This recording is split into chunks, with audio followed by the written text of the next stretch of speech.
American West. Once it could have been the British, Spanish, or even the Russian West.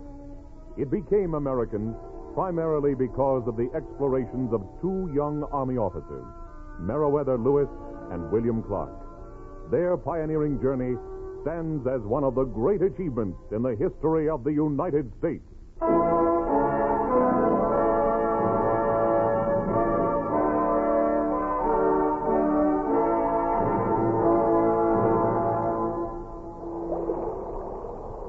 Watch that sail, Cruzat. You'll upset us in this wind. You wish to handle the boat, Charbonneau. No, but I want you to stop taking chances. My wife and my baby are aboard, and I cannot swim. Stop worrying, Charbonneau. Cruzat is playing that sail as expertly as he does his violin. He'll get us extra miles today. Less hauling and pulling when the wind dies away, Charbonneau. Who's that? Want to play the fiddle tonight? Oh, that's up to Captain Lewis, Windsor. I'll make you a bargain. Get us 25 miles, and you can play, the men can dance, and I'll order a dram issued to each man. Scanner, quiet. What's that antelope, sir? Antelope? There, in the river. A good fat buck, sir. Can I send the dog after him? You would kill the captain's dog, Windsor? Don't worry about Scannon, Charbonneau. We pulled an antelope out of the river once before you joined the expedition. All right, Scannon, go get him. I don't know about you, Captain, but I'm tired of buffalo meat every night for supper. Will you look at that dog swim? Suppose the current switched him downstream to the opposite shore. Not Scannon. He'll come back to the boat. If he doesn't, we'll go help him. Look, he's got that antelope.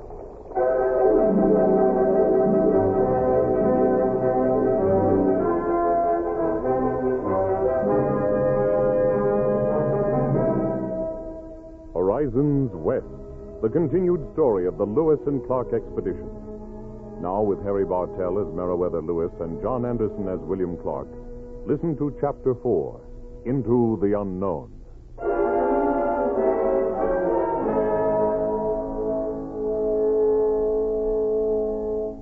April 26, 1805. It was 3 weeks since the Corps of Discovery left their winter quarters near the Mandan villages in what is now the state of North Dakota. Favorable winds had brought them over 300 miles up the Missouri into more unsettled country, unexplored by the white man. That night we made camp opposite the mouth of a river which poured swiftly into the Missouri.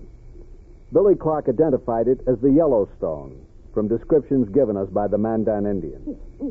Along with the buffalo meat provided by George Drouillard's rifle, we had antelope for supper provided by Scannon, who lay by the fire. Yes, Scannon. Sure you want him to have that, George? He earned it, Captain Lewis.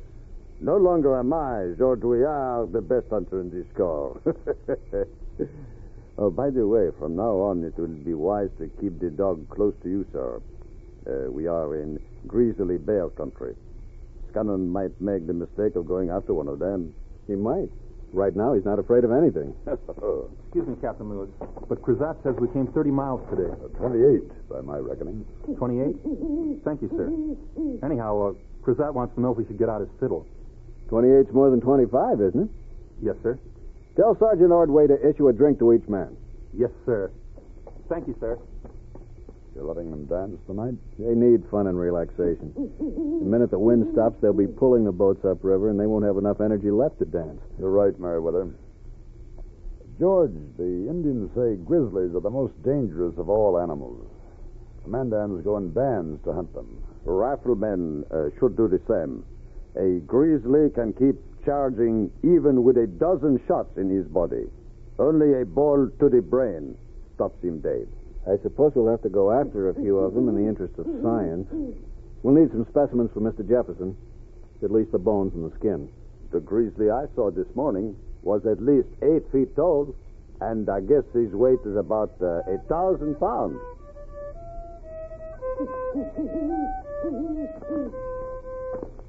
Excuse me, Captain Lewis, but I brought a dram for George Drouillard. Thank you, Windsor. Thank you. Where's mine? Where's Captain Lewis's? But Captain Lewis said issue whiskey to the men. Officers aren't men? Well, yes, sir. I mean, no. You know, Windsor, officers can be human. Bring us some, too. Yes, sir. I hope they're having a good time. You can tell that by looking at them. Billy, it's kind of miraculous the way they can forget both past and future ordeals for the joys of the moment. The next day was without wind, but the current thrust at the boats with undiminished power. Billy Clark ordered men on the oars and the poles, and stout lines, some of rope and some of elkskin, were run from the prows of the boats to the shore, where men strained on them to pull the boats upstream. All right, men, put your backs into it. Because we all shared the work equally, I put my back into it, too. Watch it, Captain Lewis. Prickly pear up ahead. I know, Windsor. All right, heave! Heave! Ho! Backs into it there, backs into it. Heave! I went through the prickly pear because it was the only path a man could follow and still keep the power of his legs and back into the tow rope. I felt the thorns jabbing through my tough buffalo hide moccasins, and I almost indulged myself in the luxury of crying out in pain. Instead, I arched my muscles against the rope across my shoulders, and within a couple of hours I had forgotten the pain in my feet in favor of the pain in my lungs. All right, men, tie the boats. Take yourselves a rest. Windsor and I tied our boat and then flopped to the ground. Immediately, he got out his knife and began digging the thorns from his feet. 12 of them, Captain. I sure hope the next stretch is muddy. Yes, I got you beat by 5, Windsor. 17? You better hope it's muddy, sir.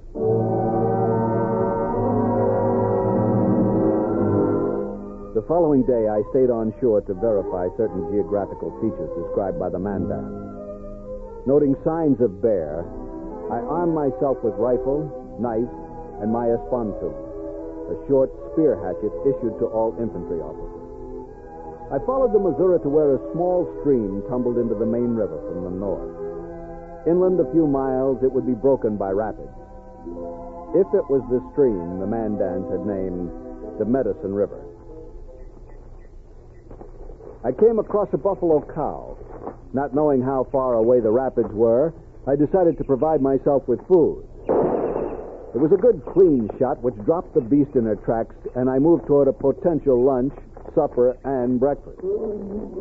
Then I heard the grizzly in turn. The sound of my rifle had angered the huge creature, and he was lumbering toward me. I swung my rifle upward, only to remember that I had fired it and had not reloaded. I ran as fast as I could through the creek. The bear was about to run me down.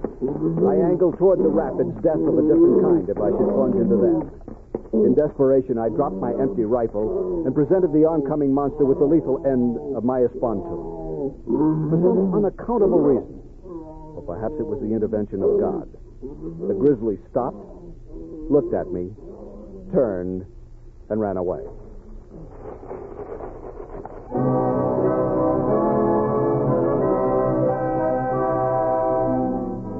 I reloaded my rifle and moved on upriver. Once more, I sensed something stalking and caught a backward glimpse of a large panther-like animal. I shot him dead, and then came upon a vast area taken over entirely by prickly pear. I had verified the river, I told myself. No use tearing my feet apart. I started back toward the main park. It was very late at night when I reached the sleeping camp, toting buffalo meat for myself and whoever else might want some for breakfast. Who goes there? Lewis, Meriwether Lewis. Come on in. Buffalo meat. You look worn out. I am. I verified the Medicine River and was attacked by a grizzly. You got him, obviously, or you wouldn't be here. He caught me with an unloaded rifle, but he changed his mind and ran away. After cornering me, too. I think perhaps the Almighty stepped in on my side. Meriwether, you are a lucky man. I know. Had supper? No. Well, let me fry you one of those buffalo steaks. You know, Billy, I think I'd rather fight 2 Indians any day than 1 grizzly. I know I would. Big ones, anyway. I guess they all are when they're after you. Before I put on the meat, how about a dram? I could use one. Well, I'll have one with you. I tossed a few sticks on the fire and watched the flames twist and dart and grow as they seized on the wood. As I do occasionally, I blessed the unknown human who first stumbled upon the secret of making fire millenniums and millenniums ago. Fire and the wheel, the two prime discoveries of man. 2 thimbles in a bottle. Pour, Meriwether. With pleasure. Billy, fire or the wheel, which is the greater discovery? Neither. Whiskey. Well, here's to your kind-hearted grizzly bear. With one swipe of a paw, he could have eliminated me. Here's to the paw he didn't raise. The hardest animal in the world to kill, and you with an unloaded rifle. Even if it had been loaded, I'd have had to hit him in the eye to drop him with a single shot. George Rouillard did it once. You know, I thought of that on the way in. I realize now what a tremendous feat that was. Master hunter. I came to another conclusion about the grizzly. The thing that makes him so dangerous isn't just his physical ability, it's his unpredictable nature. You mean his intelligence? Yes. You have to be intelligent to be unpredictable. I suppose he turned away because he didn't like my human smell. Well, it all points up one great need for men like us, men who go wandering out in the wilderness. What's that, Billy? A third or fourth great discovery or invention, a dependable, practical, repeating rifle.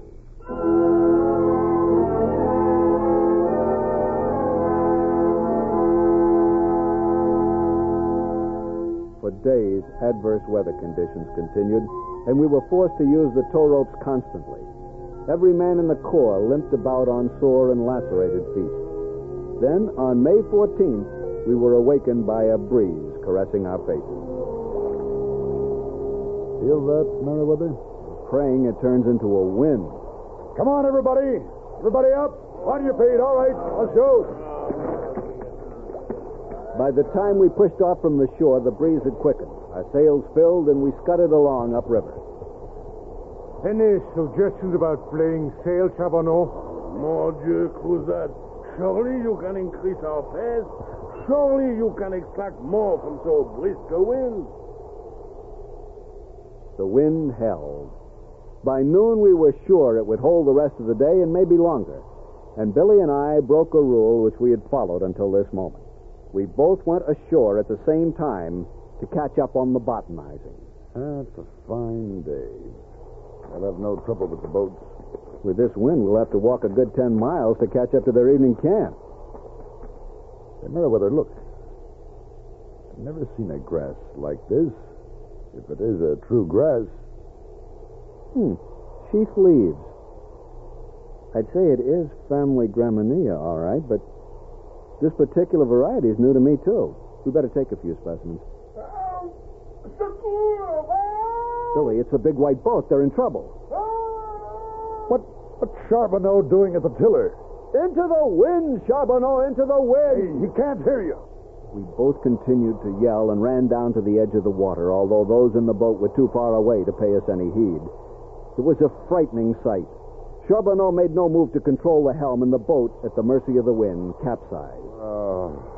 Most of our medicines are in that boat. Then a fortunate gust of wind righted the large canoe, and Cruzat, pointing what certainly must have been a wet pistol at Charbonneau, made him take the tiller and obey instructions.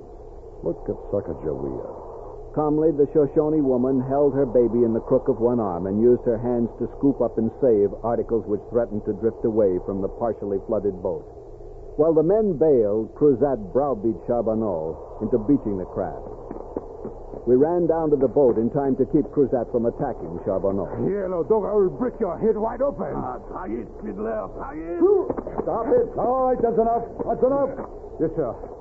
I'm sorry, Captain, but you're right. You men, Fields, Lafarge, Shields, McNeil, unload the boat. Put out the gear to dry. Windsor, start a fire. Yes, sir. Cruzat, I want to know what happened. Well, sir, I was in charge of the boat. I supposed either you or Captain Clark told Charbonneau to take the helm. Rouillard had it all morning, didn't he? Yes, sir. I assigned you to your post, Rouillard. Why didn't you resume it after the noon meal? Well, Charbonneau act like he belonged there. He say it was his turn at the tiller. After this, nobody assume anything without verifying it. Is that clear? Yes, Captain. Yes, sir. Charbonneau, did I say anything that gave you the idea I wanted you with that tiller? No, sir. Then why did you do it? Well, sir, boats fascinate me. I want to be in them. I want to steer them. I'll be all right except for a fear of the water. If you ever touch the sail or the tiller of a boat again without orders, I'll have you shot.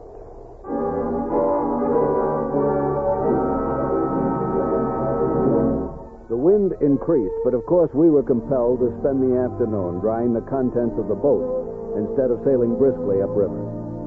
Luckily, we lost only a few items, all medicine.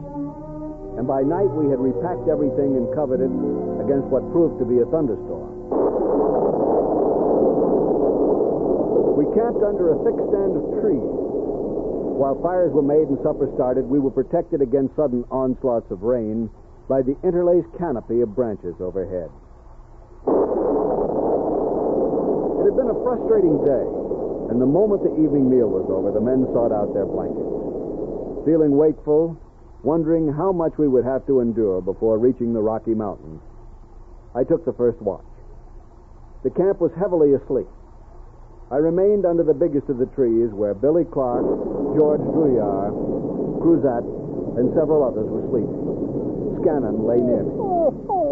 Scannon, be quiet. I want to wake the whole camp. The dog pushed to his feet. He stared at me, the tree, then back at me as if he were trying to tell me something. Now the men about me were beginning to get up. I'm first Scannon and then me. What's wrong with that dog, Captain? I think we'd better get clear of the tree. Fast. All right, all the way, George. You're not in the clear. Yes, sir!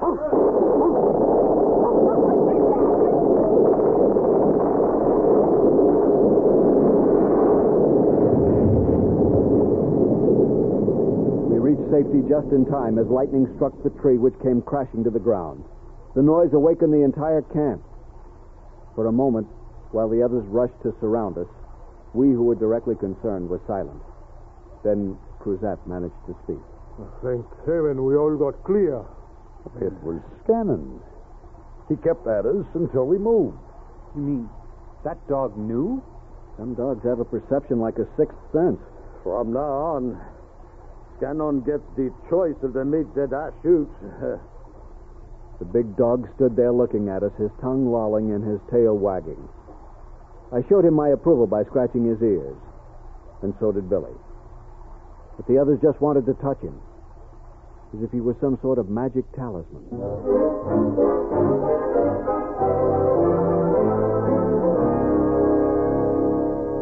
Next morning, there was no rain, no wind. Back to the tow ropes again. Meriwether, hobbling on the sorest feet in the group, stayed ashore, moving slowly toward an upriver bluff he was determined to climb for a panoramic view of the area. Along about midday, when we had to stop to switch those of the oars with those of the tow ropes, we were near the foot of the bluff. Meriwether was on top of it, tottering a bit on his bandaged feet. Below! Down below! Those who can, come on up! Cruzat, Windsor, and I made the climb, and we weren't disappointed. Many, many miles to the west, we saw the shining, snow-capped crest of a rugged, youthful range of mountains. Look at that. Those are the Western Mountains, huh? Indians call them the Shining Mountains, or the Rockies. Looking at them gives a man some hope. We are getting there. I hope we don't have to pull the boats over them. Wait, did you feel that? Is there a wind coming up? Yes, I feel it too. All right, come on, let's get back to the boats. Let's use that wind, get a few miles closer to those snowy monsters.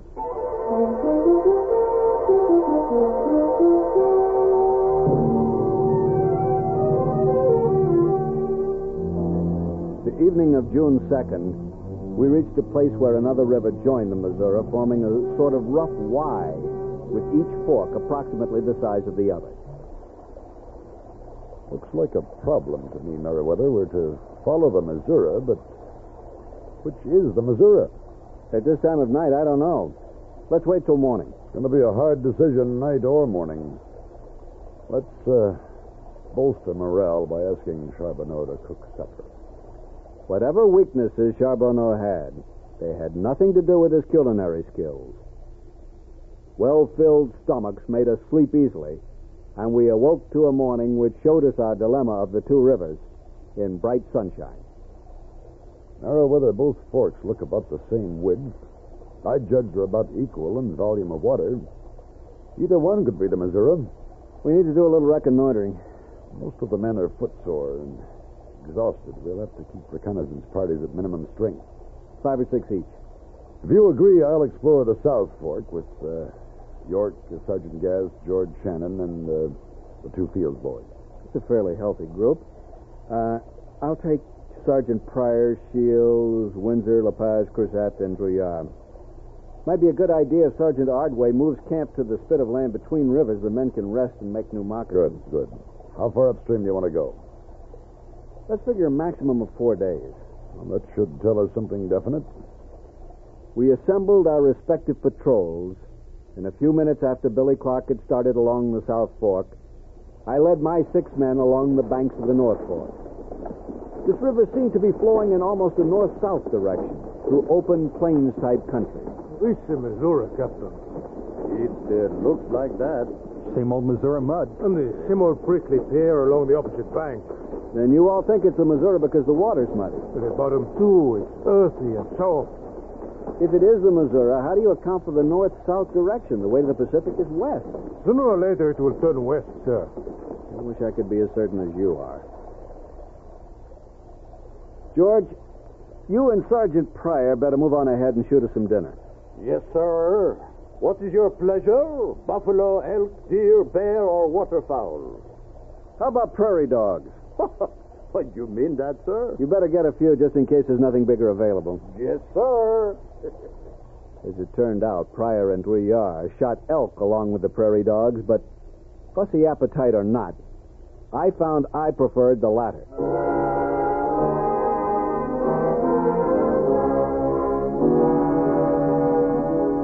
By the third day, I became convinced that the North Fork could not be part of our route to the Pacific. I know you all believe this river's the Missouri, but you're wrong. Well, then what is it, Captain? The one that the Mandans talked about, the river that scolds all others? No, we passed that one back 100 or so miles. Captain Luis, I will swear this is the Missouri. We'll take one last look. From the top of the cliff up ahead, if the river doesn't turn west, we're going back to camp. Pryor, you and Shields and Drouillard stay here and build a raft. We can save time by floating back to camp. Yes, sir. Come on, Windsor, let's go. Yes, sir. We started up a slope that was cliff-like in its steepness. Gasping, we reached the halfway point of the ascent, where the ground leveled off a bit. To the left of me was a deep chasm. When I felt myself going, I drove my pontoon into the side of the cliff and hung on. Slowly, I pulled myself back to safety, only to hear Windsor cry out. Help, Captain! Help! Windsor had slipped, too. He was lying on his stomach with his right arm and leg clawing at the air. The moment the strength in his left arm waned, he would plunge to his death. I eyed him, pretending a confidence I certainly didn't feel. Help me, Captain. I'm going to fall. No, you're not. Do as I say and you'll get clear. Use your right hand to reach your knife. Right hand, I said. All right. I got it.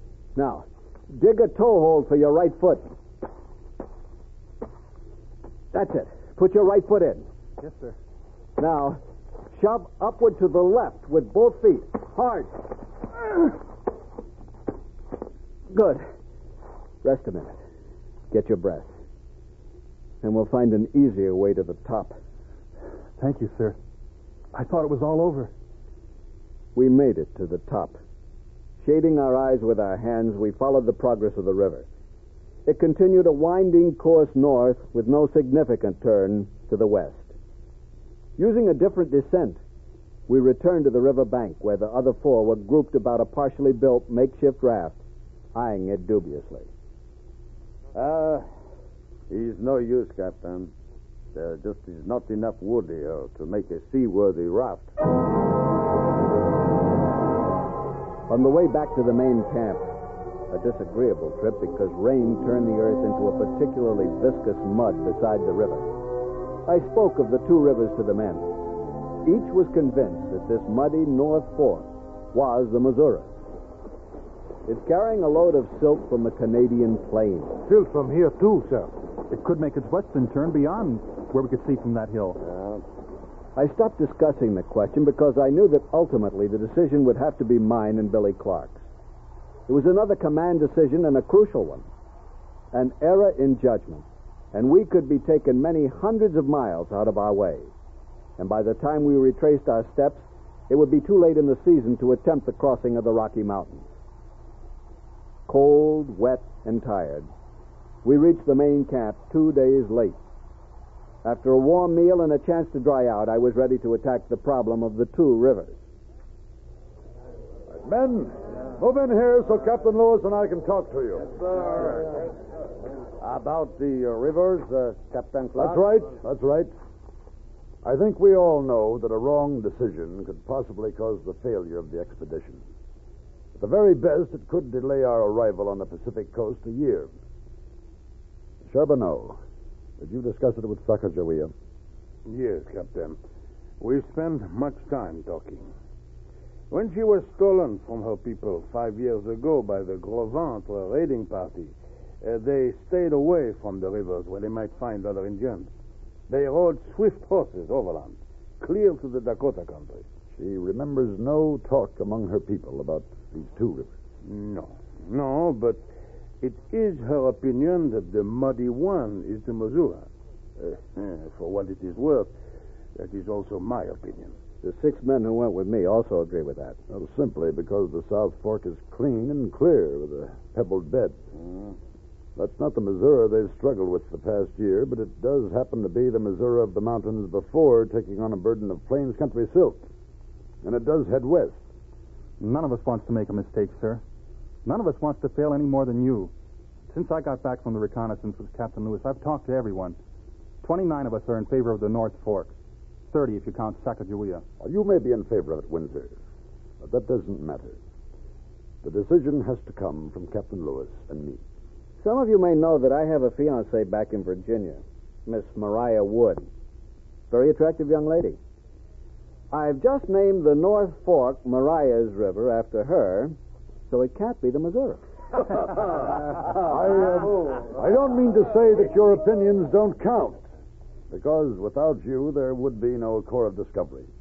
What I do mean is that Captain Lewis and I have to live with the results of the decision, good or bad. That's one of the penalties of being an officer. We both want you to get as much rest as possible today.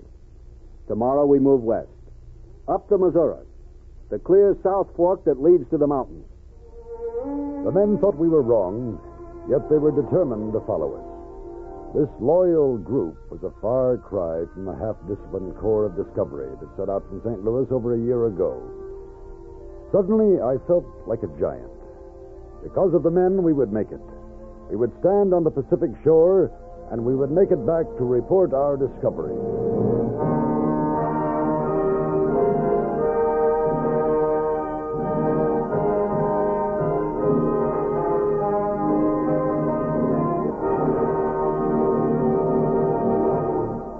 You have been listening to Horizons West, the continued story of the Lewis and Clark expedition. Chapter 4, Into the Unknown, starred Harry Bartell as Meriwether Lewis and John Anderson as William Clark. Featured in the cast were Carl Swenson, Sebastian Cabot, Don Diamond, Stephen Bell, and Dal McCannon.